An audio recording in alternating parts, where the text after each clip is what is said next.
In this module, we will discuss agents that have been developed to combat HIV.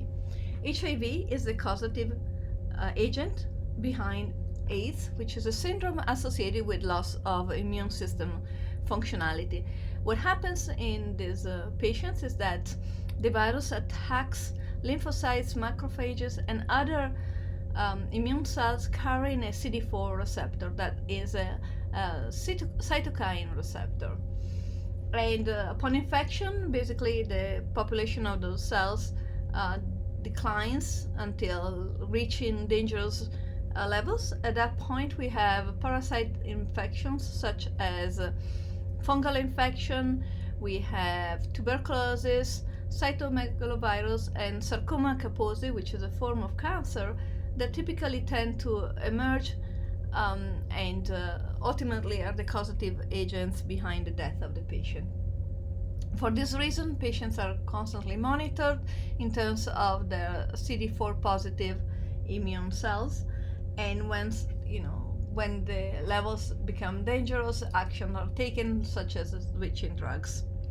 So the virus, the HIV virus, is a typical retrovirus. So those are single-stranded positive sense RNA viruses.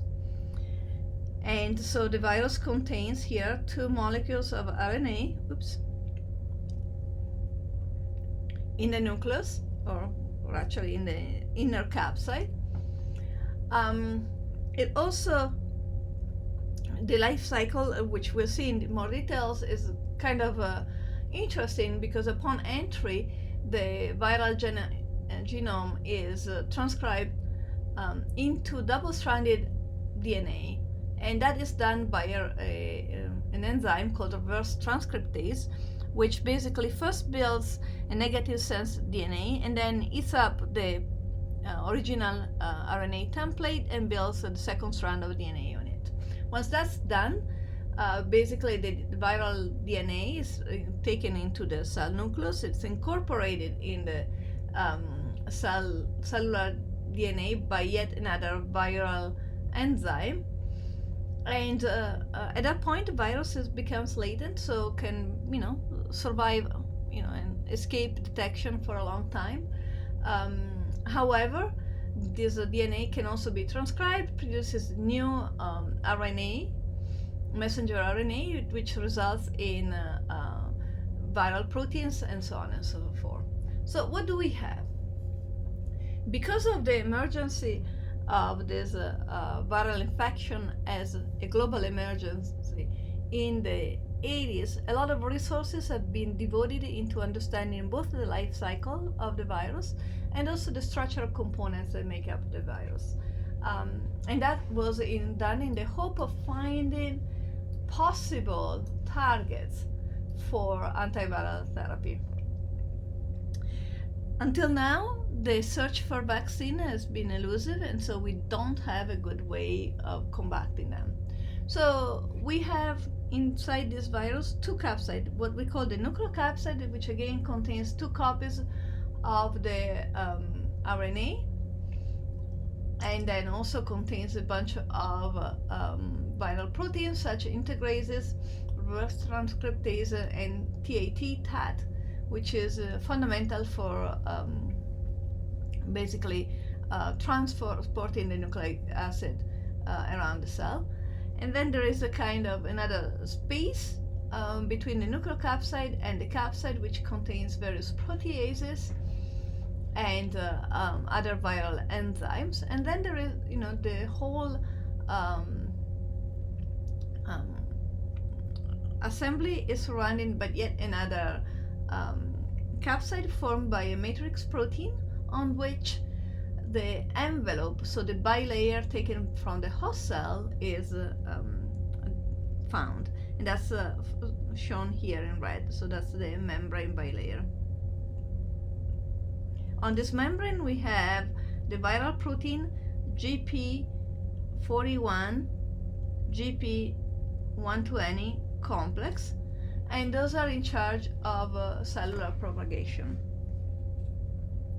So let's look at life life cycle of the virus a little bit more in detail. And apologies for the kind of low resolution here. But what happens is that the virus approaches the cells, utilizes the CD4 receptor as a recognition point, and so the GP120, GP41 assembly recognizes that receptor. Recognition of the receptor, results in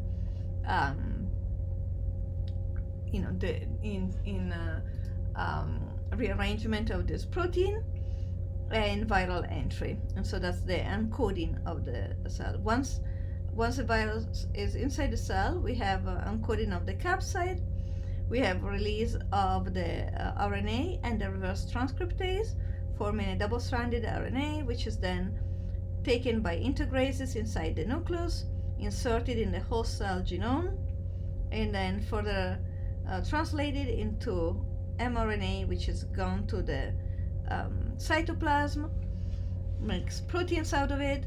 This proteins is expressed as a gigantic viral protein called GAG, which is then chopped up by viral proteases and then packaged again as a new viral particle, which buds out of the cell. So that's in a nutshell what's going on. We have several stages at which we can address viral infection.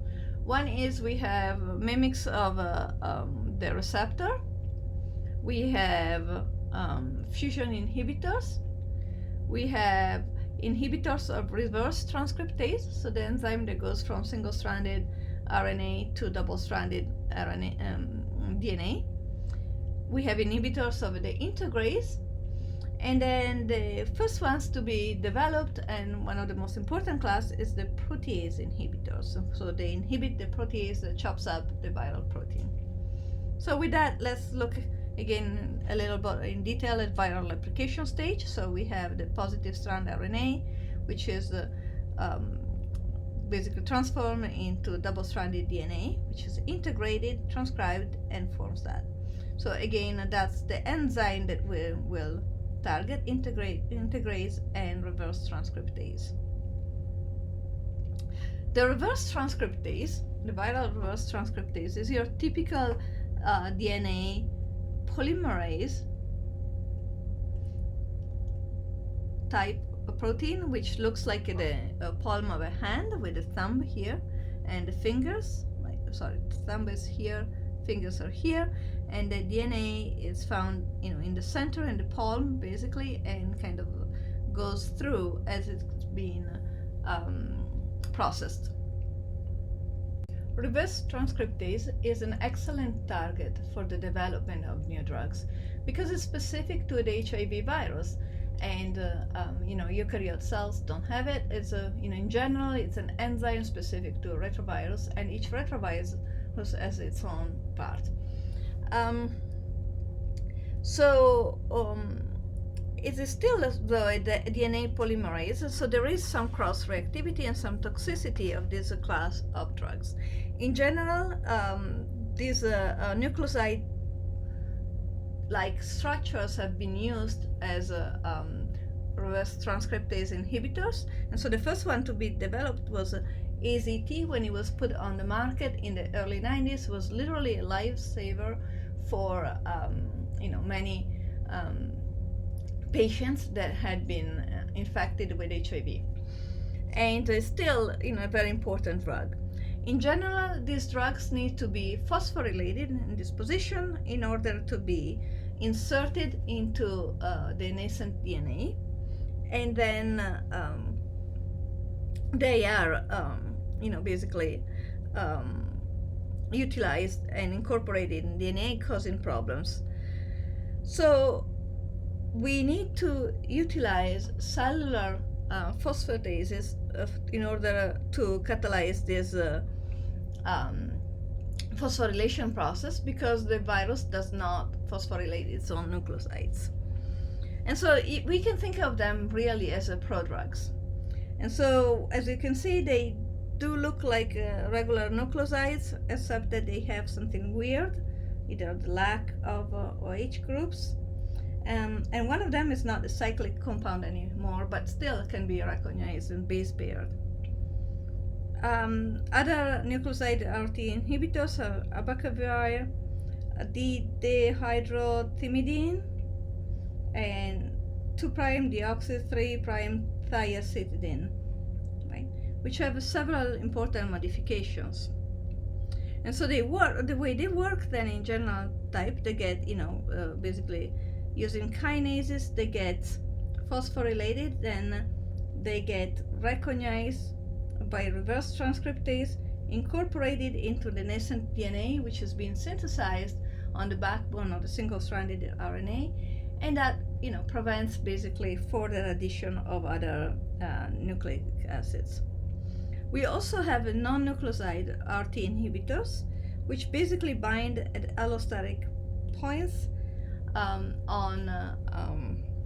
the reverse transcriptases, and so they were developed basically based on using the crystal structure of the enzyme, and they're particularly important because when used together with nucleoside type inhibitors, they prevent or slow down the development of resistance.